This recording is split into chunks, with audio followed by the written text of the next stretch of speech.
kotalisa biso pe kokebisa biso kotalisa biso bankokoso oyo tango mosusu mokili ebongisa na molili mpona biso toyebaka te. Toparlaki side na porte mingi lelo tokoparle sur la 5e porte. Porte lelo tokolobela ezali porte de la main.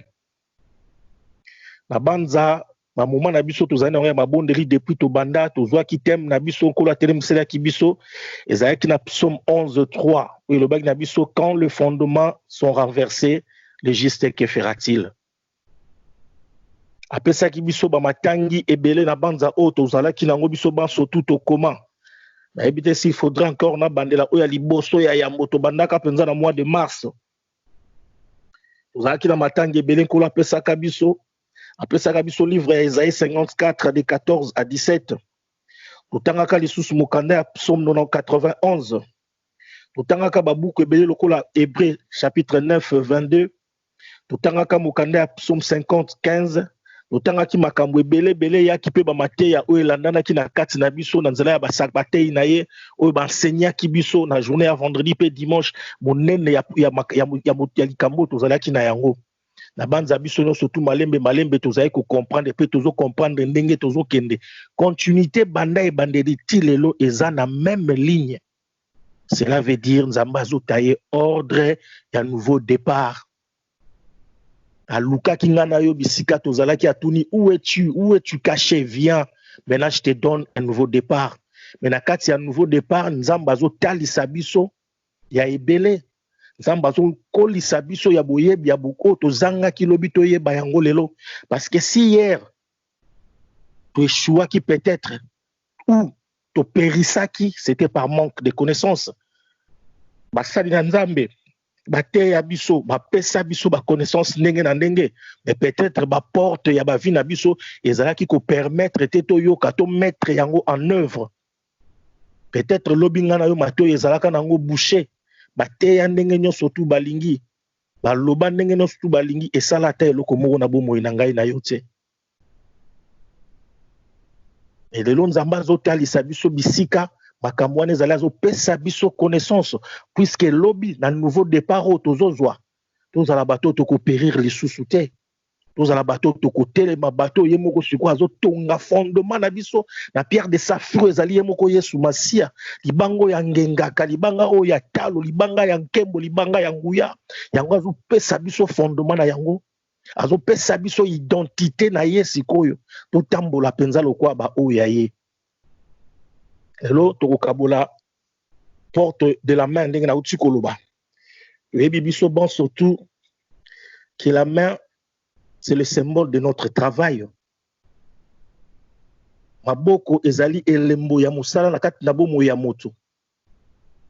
Nzambe apesa biso maboko po esunga makambo mingi ya nzoto na biso. Lokolo esimbaka loboko te, lokolo esimbaka lisu te, mais loboko nde mutu esimbaka ba parti nyonso tu ya nzoto. Donc loboko ezali porte moko susu principal ya vie ya moto. Toumona na mokanda ya psaume 144 verset 1. David alobi na biso, béni soit l'Éternel mon rocher qui exerce mes mains au combat, mes doigts à la bataille. On est dans mokanda ya psaume 144 verset 1. David alobi, béni soit l'Éternel mon rocher qui exerce mes mains au combat, mes doigts à la bataille. Bisoba soto yebi que la vie c'est un combat. Combat ya liboso ya bomo ya moto ezana no ezali physique oyo to monaka. Bitumba la vie faut ça la pour vivre. Denge moka lobaki uta na jardin de Dan. Je t'avais tout donné mais parce que tu as désobéi au lia siko na sueur ya moto kinayo. Maboko ebandi ko sala, maboko ebandi ko lona. Na maboko kaka Nzambe pe apesa lisusu mapamboli. Na liboko tozali na yango Nzambe apambola yango. Et tokomona na maboko kaka tozali nango pe banguna pe baya pe susu bapambola selo bango. Loboko jouaka pe double rôle na vie ya moto. Liboko na yo ekoki kosunga pe kopambola yo, liboko na yo ekoki kokotisa pe mabe na bomoi na yo. Yango foto salaka pe keba na maboko na biso. Des fois tomonaka Tango mosusu omona mutu mosusu azopesa mbote azosere yo loboko. Tu ne sais pas pourquoi. Mazolakisa yo puissance ya force ou physique peut-être ya zanango. Tozwi yango bongo na ndenge ya bomoto. Batu mosusu basimba bango kaka na maboko me batransmeta bango makambo kilikili na kati sans toyeba. Loboko mutu mosusu akoloba mutu na pesa mbote na yo ki lokola courant. Qu'est-ce qu'il t'a transmis na kati toyebi te na nzela kaka ya loboko. Na nzela ya loboko tokomona so tokoti na kati na liloba na Nzambe balobi Dieu a écrit les livres des lois likolo na libanga par ses doigts. Loboko. Loboko eza na puissance makati sikati na bomoi na biso bana bato. To comprendre que na nzela ya loboko nde Nzambe pe atinda. Tokomona mukanda Exode 17 11 à 12. Lorsque Moïse élevait sa main, Israël était plus fort. Et lorsqu'il baissait sa main, Amalek était plus fort. Nanzela kakape ya loboko. Ukoki kotombo lobeleli nkolo nkolo pasali bikamwa. Maboko pe soki elembi bolembu pe koti. Donc tango ezolakisa ke maboko na biso feza la katango nyonso ya kotombwama eza na mokanda ya Exode 17 11 12. Donc maboko na biso eza na ba utilité ebele. Kaka na nzela ya maboko. Tokomona Nzambe atindi Moïse alobi na mokanda ya Nombre 17 verset pardon na mokanda ya Nombre 27 18. Nzambe alobi na Moïse, l'Éternel dit à Moïse, prends Josué fils de Nun, homme en qui réside l'esprit et tu poseras ta main sur lui. Kaka na nzela ya loboko Nzambe atindi mutu esala pe misala ya bonzambe. Et puis surtout koti to vite compléter le roi dans mokanda ya Nombre verset 18 alobi l'Éternel dit à Moïse, prends Josué fils de Nun, homme en qui réside l'esprit et tu poseras ta main sur lui. Nzamba tindi déjà loboko ya mutu etia malikolo na moto ya mutu. Yoka siko suite na yango na mokanda ya Deutéronome 34 verset 9. Josué fils de Nun était rempli de l'esprit de sagesse car Moïse avait posé ses mains sur lui. Donc na nzela ya loboko ya Moïse ndenge Nzamba tindaki ye a posé loboko pa ya Josué.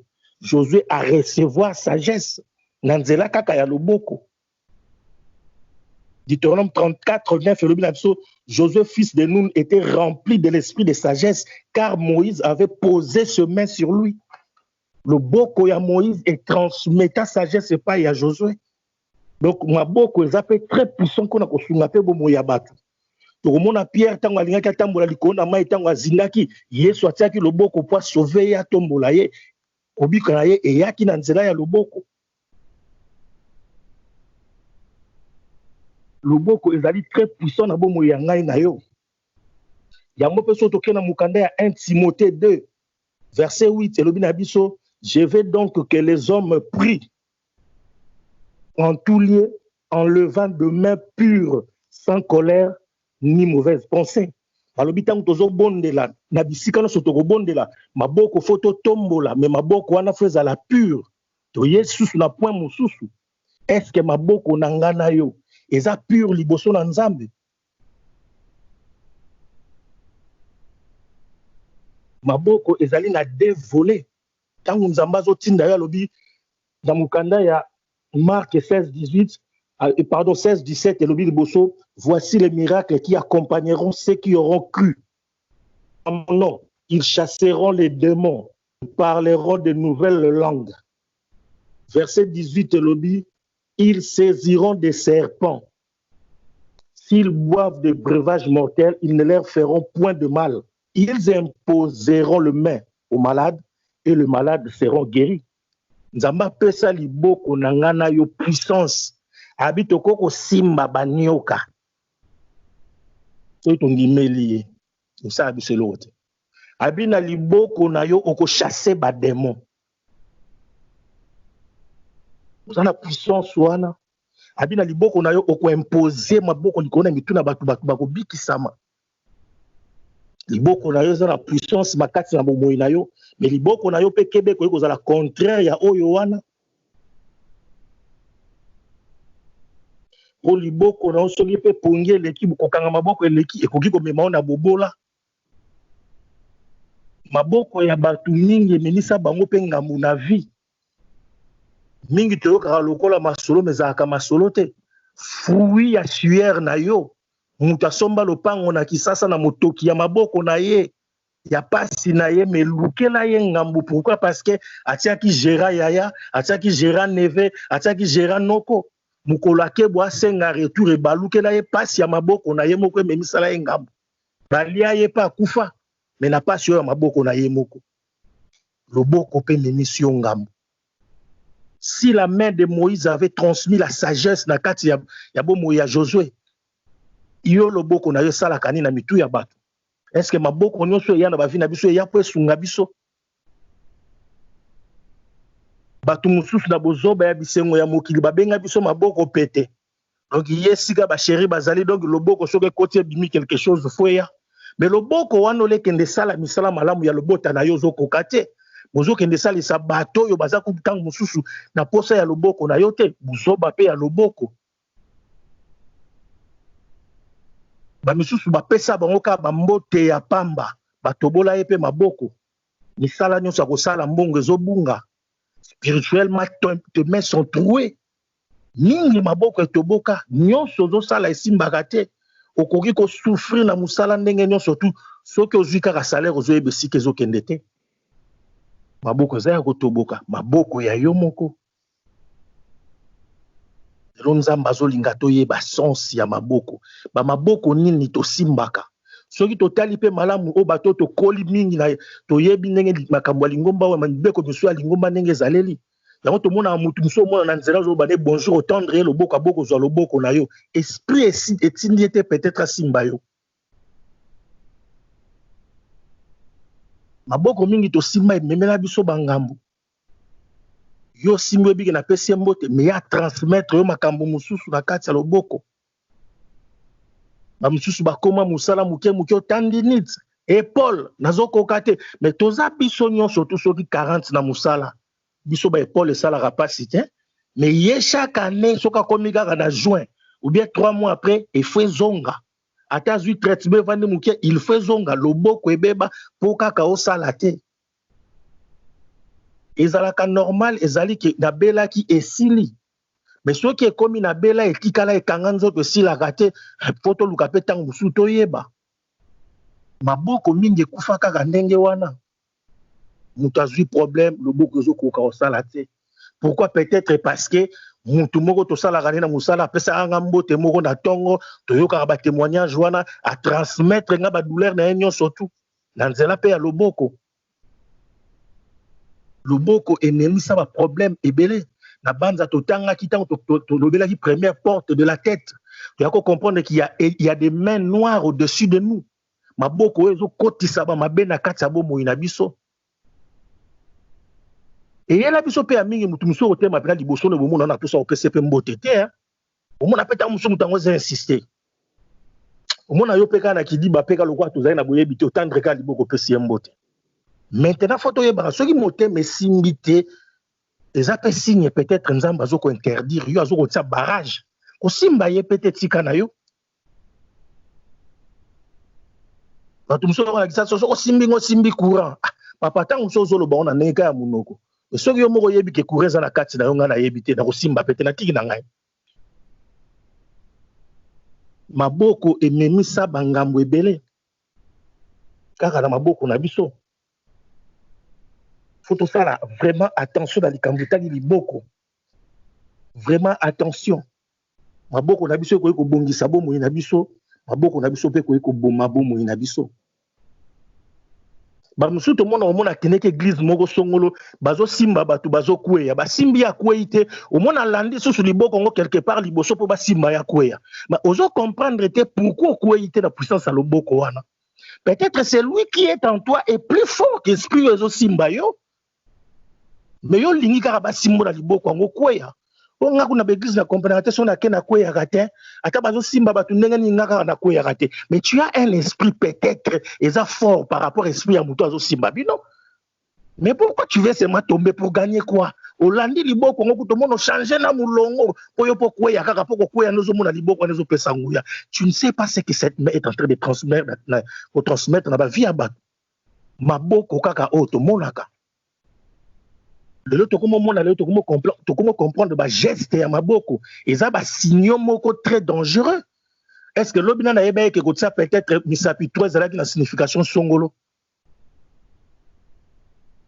L'obina na yeba ke peut-être symbole moko ya musapi songolo boza elingolo balika musongolo bo na franc-maçonnerie. To yeba ki angote, mais to yeba ka eza maboko. Maboko ekoma na makambu kili na mokili oyo. Mutu mususu akotala meka kotala kati ya pomme de main na yete. Surtout ba oto mona de ba grand lokitu ba to ba telemaka liboso bazolo ba grand homme ya mokili ya lelo avec leur geste de symbole de main to yeba angote mais ba homme de science ba yebo ça la lecture ya ba geste de main na bango soka la kisho pomme de main arrêter pena makambu na yo pe nyonso liboko kaka oyo batu mingi to perda ba grâce nzamba pesa biso ndenge toza ko benga ngo ba chance na kisasa to yebi makambu atali sa chance ofuti mbongo batala vie na liboko koma liboko no mutu fatanga vie na yo na liboko no mutu atangi vie na yo est-ce que toko sosola ngo lelo ezalaki pe ba porte ebele po mutu azotanga vie na yo soki aza na grâce lokola yo te yo pesi ka liboko atali amoni mutu aza na makambo ebele chance boye na kokanga na ngai yango parce que tanga aza déjà na puissance ya kotanga yango aza na puissance pe ya kolongola oyo ezalaki na maboko na yo mingi elongwa na baje atali sa chance batu mingi mokili combat spirituel bitumba molimo eza très compliqué yango pour la lobby batu tozo bunga na bango baza batu apamba te a classer bango lobi ba principauté ya mokili oyo do ba konzi pena ya milimo ya mokili bango nde babundisa ngana yo mutu muso ozomona opese mbote mabalusika liboko ndo atala pomme de main na yo mais pourquoi yo koyeba te ozomona kaya moninga na ngai azokonte otie vernis ya bien abalo lisusu yo maboko ndo ezalaka pete yo ozomona ntango mosu azosala yango normal mais c'est qu'elle est en train de lire sur ta pomme de main oyebi te baza tellement mayele bato wana yo par manque de connaissance ozomona kaka c'est normal yango ere mosusu ya misala avant toute chose tomekaka na ya kobondela mpe mpo na maboko to mpo na kosimba eloko yango motu mosusu akoya apase kaka loboko na ye likolo ya table de travail na yo aneutralize mpe nyonso to akei par la main ke par la main maboko eza très dangereux fo toyeba koevite yango bambote eza bien topesanaka na biso mpe bambote yango tozala komona kala mpaka na biso ya kala toyebaka na mboka place toutaka ntango mosu omona soki okepa na ye ntango ozobana ye papa mbote ozopresente liboko ye azongisa yoka na monoko mbote obi abeti maboko nde tozongisaka matondo abetika maboko papa asengeli yango mbote esprit na ye convaincre te simba yo mpo oyo outi kosimba ye ayebi yango te ntango mosusu yo mpoza no inconsciemment oyo tosimba eloko moko ozoya mpo pakole na nzoto san toyeba makambo mingi ekota na bavi na biso na nzela ya maboko lelo kutu tolobaka oyo eza simple lelo soki bavirus yango tozozwango apartir ya nini ya liboko porte moko très très dangereuse mais tokipaka na biso yango te porte oyo ezosunga bomoi na biso eza loboko mais porte yango mpe ka yango ekobebisa bomoi na ngai na yo ekosimba ngai na yo epolisi makambo nyonso tu tozala komona yango kosimba biloko wana te ozalaka maboko mabe kopolisa biloko bo ndenge nini maboko ya motu mosusu ezala bie polisaka biloko te yanga fo epolisa biloko liboko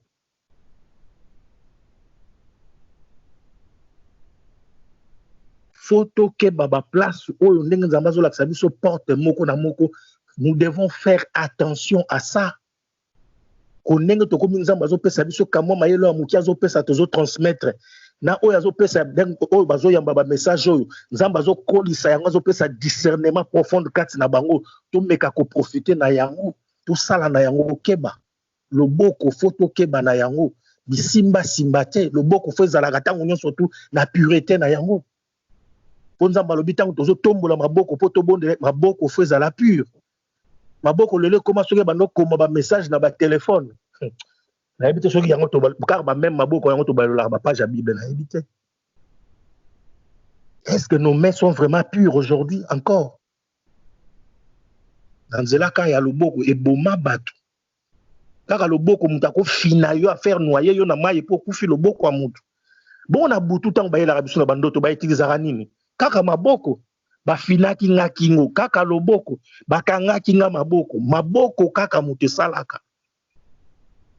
Il y a trop de mains noires nzinga na biso, trop de mains noires nzinga na biso.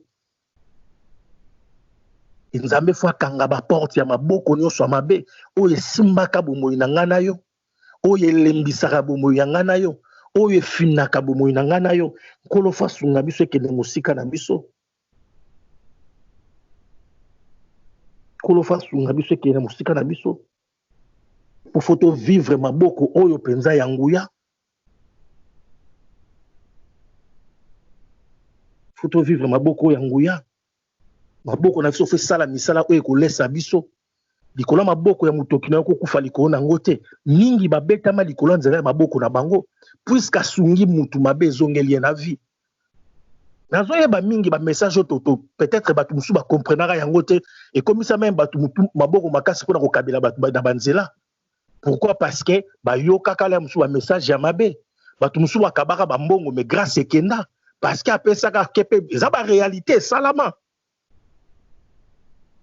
Outi ne to uta ba voyage oke ki sasa tante moko aye alelito camarade moko to mutu moko kaka ye yo yebi ozo salisa mutu. Menzo ka ye aye poazwa grâce chance ou bien comment na loba mutoki na yo mobimba ya vie akenda ngo. Banda pa kenda lia pe mbongo ngo te akenda kaka saka likolo ya mbongo ngo abelela likolo ya mbongo ngo e bloquer ba grâce na yo pe nyonso to ya vie par erreur tant to yebaki na nzambe te tozo luka na ngana comprendre la soute bana na utaki sasa so na salibu esimbaka te na salibu esimbaka te porte nino fongolaki tant monsieur zaki ya loboko parce que kabelaki mutu yo salaki na yo mabete mais ya zwa ngo ke sala ngo mabe siko nzambe azo bala biso lelo to zongisa maboko na biso pur to zongisa maboko na biso lolenge ya kelela yango ndenge David alobi tu apprends mes mains au combat. Donc maboko na nga foyeba ko sala bitumba oyo kolesa ngai foyeba pe ko bundela ngai na bitumba ya ndenge na ndenge. Maboko na biso fe bongisa masiko pona ko sala musala ya nzambe. De la même manière, yemoko misapina koma qui livre de la loi.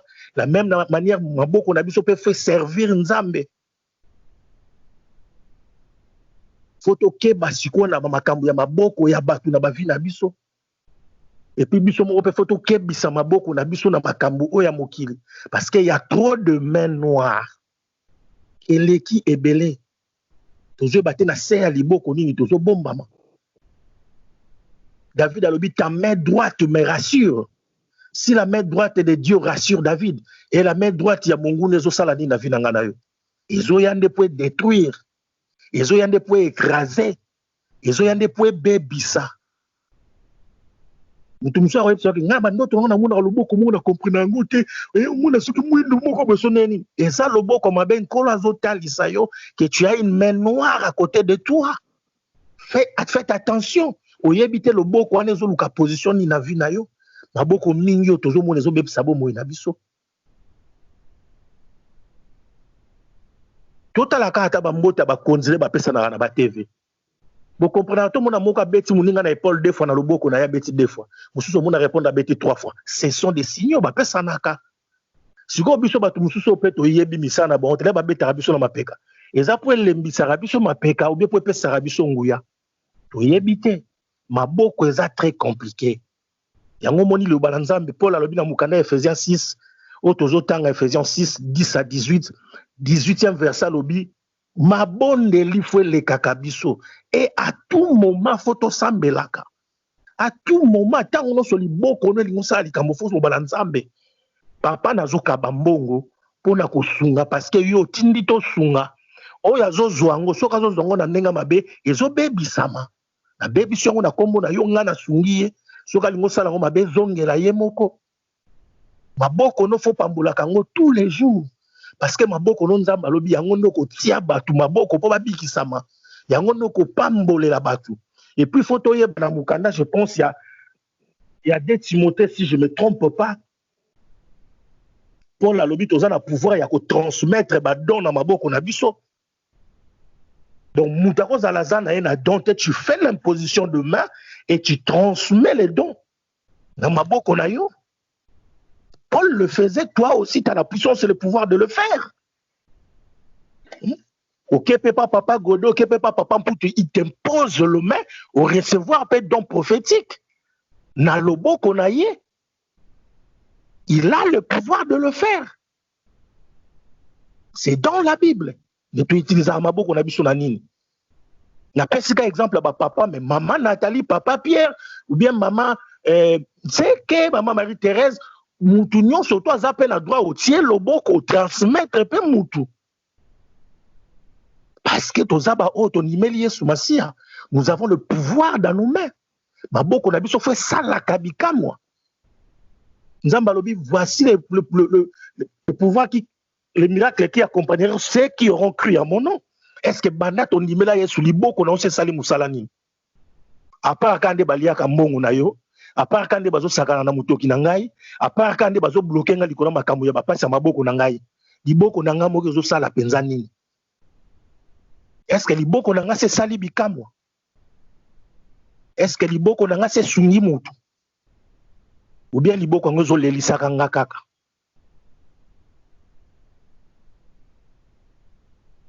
Lelo foto ta la situation ya maboko na biso. Soki e polaki, soki e bebaki, soki e simbaki mabe, to simba mutu to yebaki abebisa, to main noire moko e kota na bomoi na biso to yebaki e simba e kanga, lelo nzambe fa longola yango. Te to senga na nzambe azongisa maboko na biso na puissance pe na pouvoir oyo apesaki yango tango to ndimelaki ye lokola mokonzi pe mobikisi. Siko maboko na ngana yo fe bando sala po lia oyo eza ya motoki nango. Maboko na ngana yo fe bando kembela nzambe. Maboko na ngana yo zonga pur devant ye. Maboko na ngana yo ko liboko oyo ko sunga oyo ko bimisa mutukati na nkufa, oyo ko bimisa mutukati na bobola, oyo ko bimisa mutukati na bapasi. Liboko na ngana yo fe sala penza misala ya bonzambe.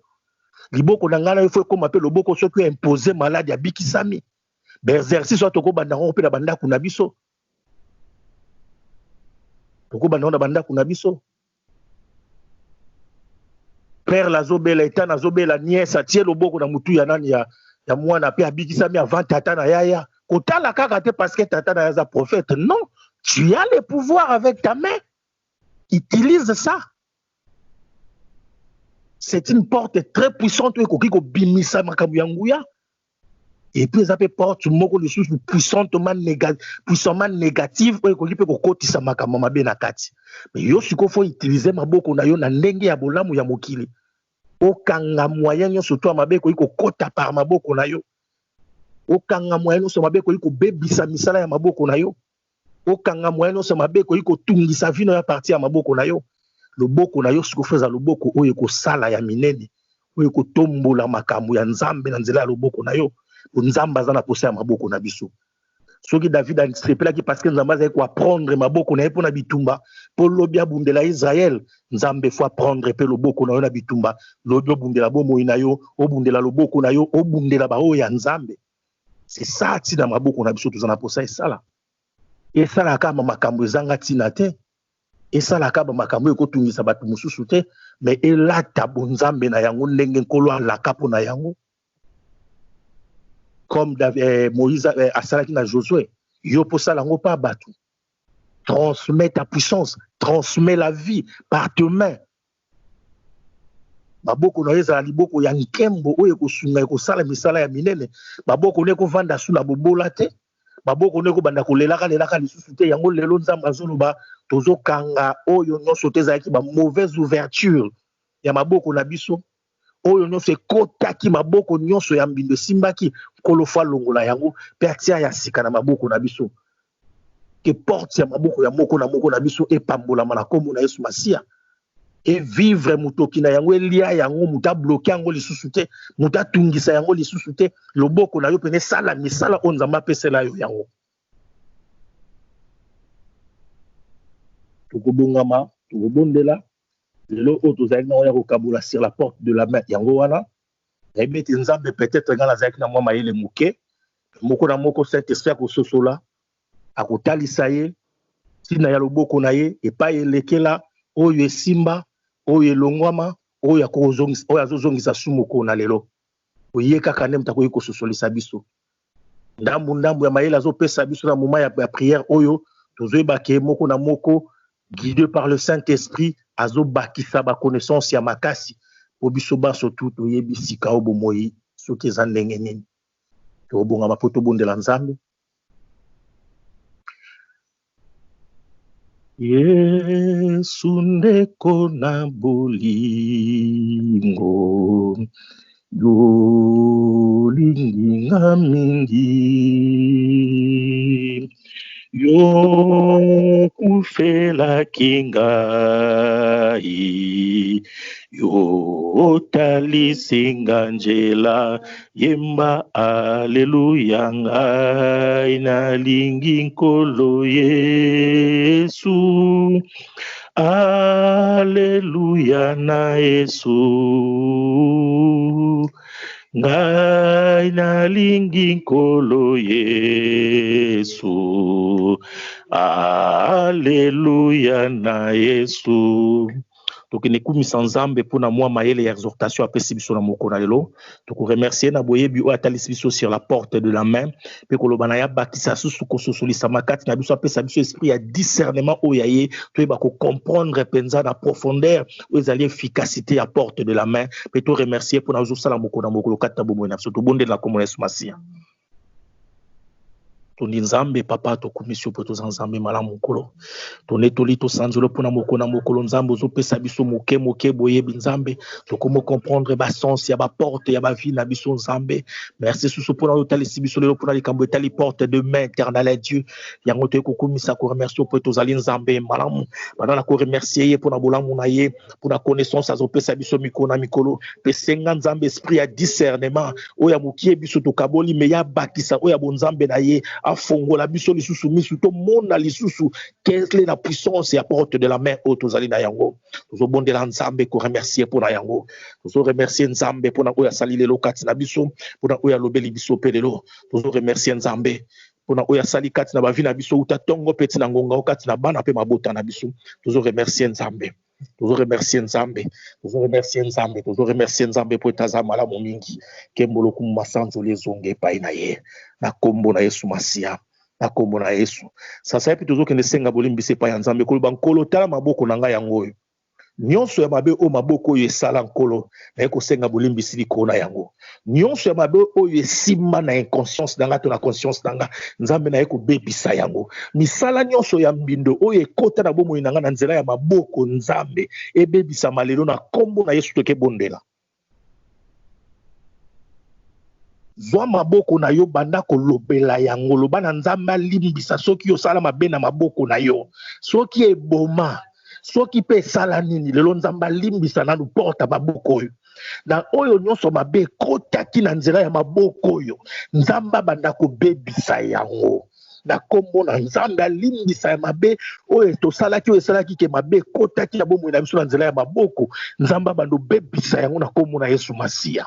Maboko na yo fo esala misala tu ne peux pas rester pauvre na ba difficulté ya motoki ya maboko na yo nyonso ya mabe basalaki na nzela ya maboko no lelo ezobebisama banana kobebisa yango nyonso ya mabe baloba likolo ya maboko na yo ozobebisa yango tout esprit ya pauvreté oyo balakaki na maboko na yo na inconscience yo oyebaki te banda kobebisa yango banda kobebisa yango nyonso ya mabe balaka mpona maboko na yo banda na kobebisa yango e banda na koboma kobebisa kokata yango nyonso bamain noire oyo nyonso esimba maboko na yo maboko nyonso oza diaboliko esimba maboko na yo oyo etransmeta ekotisama makambo ya mabe banda na kobebisa yango nyonso oyo ekota batobolanga maboko lelo banda kobamba maboko no na kombo na Yesu Masiya bakila na yo so banda kobamba maboko po yesa tobokaki maboko na ekulusu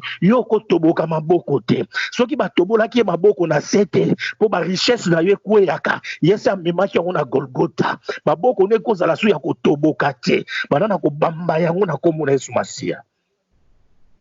Anako bamba soki ba utiliser yango mabe parce que kabela ka mutu mbongo et bebisi bozwi na yo et bebisi misala na yo et comment qui porte à ouverture ya pauvreté kati na yo banana ko bebisa yango na kombo na Yesu yo salisaki mutu yo sungaki nde mutu be yazwi yango asali maboko no mabe yazwi yango alakeli maboko no mabe ozokoka lisusu kosala te nyonso kosimba fwe beba nyonso kosimba fwe pola nyonso kosala ezosimba te lelo ezobebisama na kombo na Yesu Masiya maboko no fwe zonga esala misala nzamba pesela yango oyo nyonso basimbaki maboko na yo nyonso balakaki maboko na yo ete kolia te na maboko na yo ete maboko ne ko produire eloko ya bien te eke maboko no soko simbi eloko fwe pola lelo tozobebisa yango ozobebisa yango ezobebisa yango na kombo na Yesu Masiya oyo eboma maboko na yo lelo ezobeba ozobuka ozolongola ozonyata ozokoekrase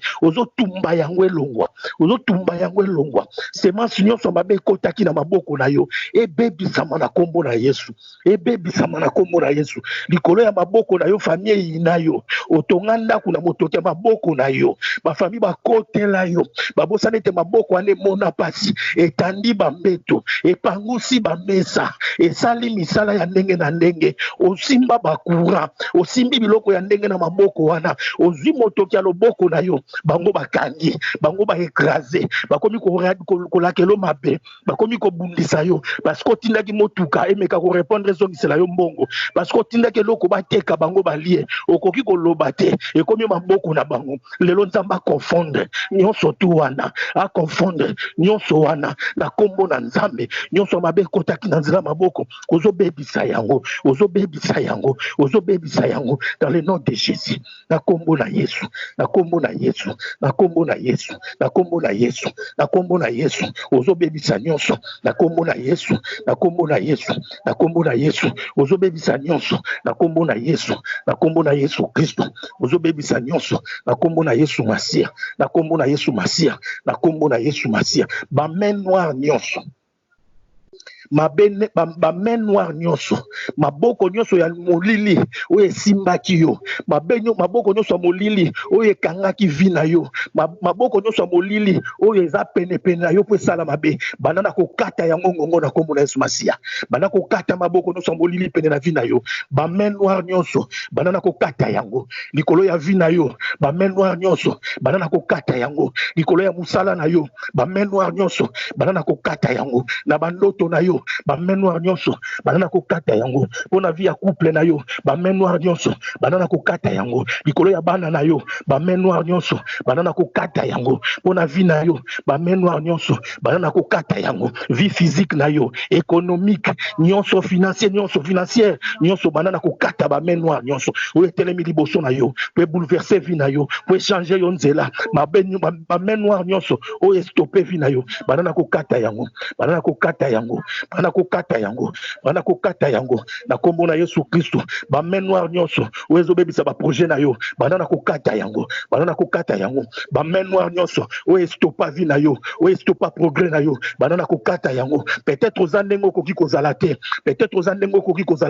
il y a une main qui est en train de bloquer il y a une main qui est en train de freiner il y a une main qui est en train de te pousser pour reculer encore derrière il y a une main qui est en train de te faire reculer derrière bana kokata maboko wana bana kokata maboko wana bana kokata maboko wana bana kokata maboko wana bana kokata maboko wana ba main noire nyonso tu oyo simba yo ba main noire nyonso tu oyo simba mutu na yo ba main noire nyonso tu oyo simba bomoi na yo bana kokata yango na kombo na Yesu Masiya bana kokata balien wana ezala ni le sans effet na vie na yo ezala lisusu eloko moko te na bomoi na yo ezala susu na bunguya te na bomoi na yo ezala susu na droit te na bomoi na yo ezala susu na pouvoir te na bomoi na yo bana ko anéantir puissance na yango bana ko anéantir puissance na yango bana ko anéantir puissance na yango bana ko anéantir puissance na yango bana ko anéantir puissance na yango dans le nom de Jésus dans le nom de Jésus dans le nom de Jésus toute le main noire doit être coupée aujourd'hui dans toute ta vie na ba rubrique nyonso ya vie na yo ba main noire il faut katana na kombo na Yesu Masiya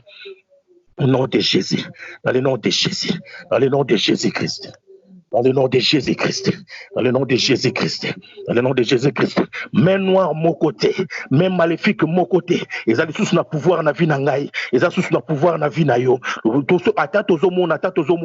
Déclarer yango. Parce que c'est par l'œuvre que tu as la puissance, le pouvoir de la vie. Pendant qu'on déclarer yango. Pendant qu'on déclarer yango. Main noire, mon côté. Main maléfique, mon côté. Main diabolique, mon côté. Main fétichisme, tu as maraboutage, mon côté. Et ils ont tous le pouvoir au-dessus à vie na pe banana yo. Ozobondela na kombo na Yesu Masia obandi ko éradiquer yango banana ko éradiquer yango musika na yo musika ya bana na yo baboko nyonso ya mbindo ya molidi ya Satan ekende musika dans le nom de Jésus-Christ.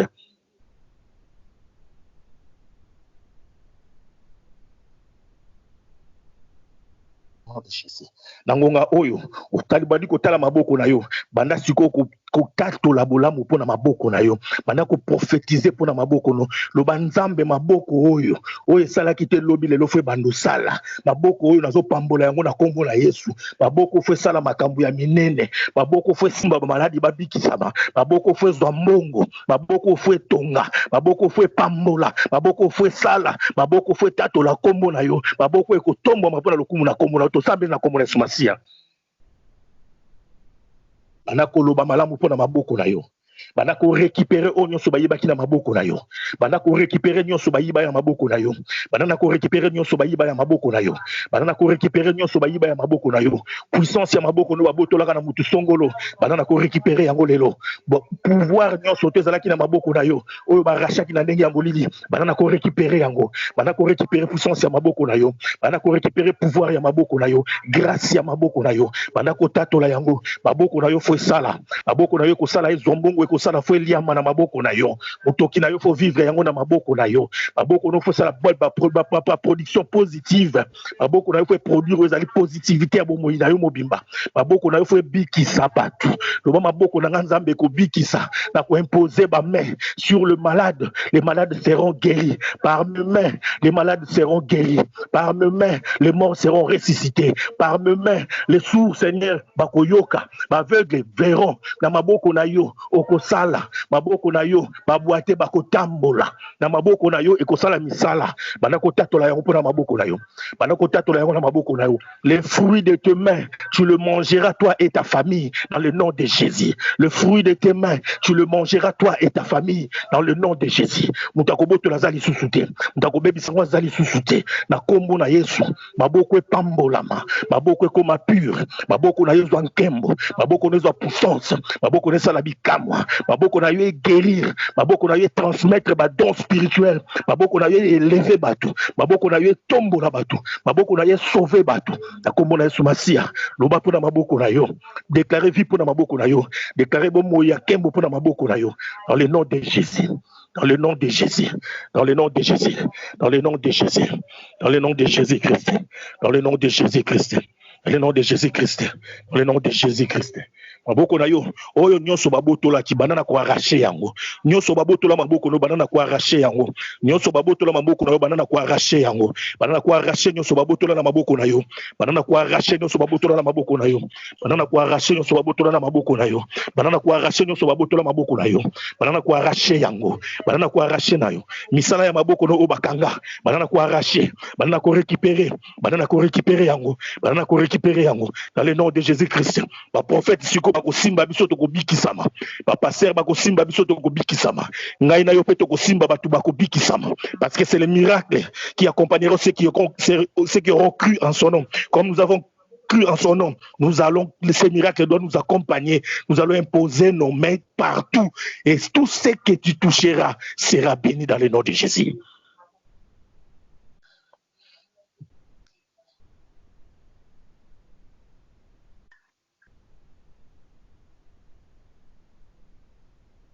Maboko na yo ko lelisa yo lisusu te maboko na yo koki ko lelisa yo lisusu te maboko na yo koki ko lelisa yo lisusu te maboko na yo fwe sunga yo à tout moment maboko na yo fwe sunga yo na moment nyonso maboko na yo fwe sunga yo maboko na yo fwe sunga yo na position nyonso maboko na yo fwe sunga yo e ya butu ya mo nzamba azali kati na yo lokola lobi maboko na yo ekosimba ekosala bikamwa maboko na yo kosimba bikamwa na nyonso tu maboko no eko transmettre vie na makambu nyonso tu maboko no eko transmettre vie na makambo nyonso tu na kombo na Yesu Masia.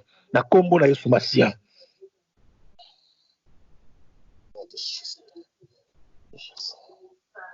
Dans le nom de Jésus. Dans le nom de Jésus-Christ. Merci Jésus. Merci Papa. Merci Père. Merci pour ta main droite. Merci pour ta puissance. Merci Père parce que maintenant tu es en train de transmettre la puissance sur le main de tes enfants. Merci Papa parce que je tiens moto sur Konamaboko Yabana Nayo. Merci pour le feu que tu es en train de mettre sur le main de tes enfants. Merci Père parce que tu es en train de distribuer encore de mettre le feu, le pouvoir, la puissance sur le main de tes enfants Papa. Merci Seigneur Jésus. Merci Jésus. Nangonga oyo, lokola tozu pouvoir, ya ko guérir ba malade, ya ko sala bikamo na maboko na ngai na yo. Tombola loboko banda ko bondela pour bande kono so bazomela de partout dans le monde. Dans le nom de Jésus-Christ, on va nous prier. Liboko ne banda ko bikisa. Liboko na yo banda ko bikisa. Loboko na yo banda ko bikisa. Ba belio bazana ba hôpitaux. Ba ono so bazana ba COVID-19. O to yebi na o ba yebite. Ba bando zo guérison na ngonga oyo. Maboko na yo banda ko tinda guérison. Na kombo na Yesu Masia. Loboko ne banda ko guérir bande ko bazana ba hôpitaux. Loboko na yo banda ko guérir papa nseke na kati na hôpital na ngonga oyo. Loboko na yo banda ko kanga mato ya ema. Loboko ne banda ko sala banda ko kanga mato na ema. Banda ko déclarer puissance ya maboko na yo banda ko sala bisala ngonga oyo. Banda ko tester maboko no, je sais que Dieu là et il t'a exaucé. Il va faire maintenant des choses. Il va faire des miracles par ta main. Banda ko senga ba miracle maboko na yo. Ba beli ba bando bikisama. Banda ko exercer maboko na yo. C'est lui qui a appris à David à combattre par ce main. Aujourd'hui il est là. Il est en train de prendre ton doigt. Il est en train d'apprendre ta main, pardon, à commencer à combattre. Commencer maintenant à le faire. Banda ko sali sa misala ya maboko na yo. Maboko ne banda ko bikisa banda ko senga ba beli ba bikisama. Na nzela ya loboko na yo. Zwa lokola na molimo ozali ko imposer maboko ya batu. Zwa na molimo lokola zo ko imposer maboko ya batu. Me banda ko déclarer guérison likolo na bango. Likolo na papa nseke. Loboko na nge bikisa. Likolo ya baono so bazana ba hôpitaux. Loboko na nge bikisa. Likolo ya mama na ngaza na hôpitaux. Loboko na ye bikisa. Likolo ya ema. Loboko ya nzambe bikisa. Bande ko bazana ndako loboko na nge bando sala. E banda ko pesa bango guérison. Et banda ko pesa bango guérison. Dans le nom de Jésus-Christ. Dans le nom de Jésus-Christ. Dans le nom de Jésus-Christ. Dans le nom de Jésus-Christ. Na kombo na Yesu. Na kombo na Yesu Christ. Na kombo na Yesu Christ. Na kombo na Yesu Christ. Dans le nom de Jésus-Christ. Marc 16. Marc chapitre 16, 18, ils saisiront des serpents dans Ngonga Oyo. Puisqu'il nous a donné le pouvoir de saisir les serpents. Na maboko na ngana yo. Tobando kanga nyonso mabeba nyoka nyonso kota na ba famille na biso lelo. Tozo kanga ko racheter pe ko écraser dans le nom de Jésus to bondeli. Parce que tu as le pouvoir de saisir les serpents. Saisissons ces serpents. Les serpents, c'est les diables. Tozo kange na maboko parce que nous avons appelé le boko no pouvoir. Ba oyo bazo bela ba maladie maléfique. Na ba famille na biso. Na bandeko na biso to ba ninga toyebi. Loboko na yo bana ko kanga esprit ya maladie wana na ngonga oyo. Et bana ko arracher pe ko boka dans le feu na kombo na Masia. Utilise ta main. Parce que maintenant tu as le pouvoir de le faire. Utilise ta main. Commence à arracher le serpent. Saisis ces serpents. Écrase ces serpents. Dieu t'a donné le pouvoir. Dieu t'a donné le pouvoir. Il a dit dans le livre de Marc 16, 18, ils saisiront les serpents. Kanga nyokawana. Kanga yango. Il ne te fera point mal parce que tu as le pouvoir maintenant dans ta main.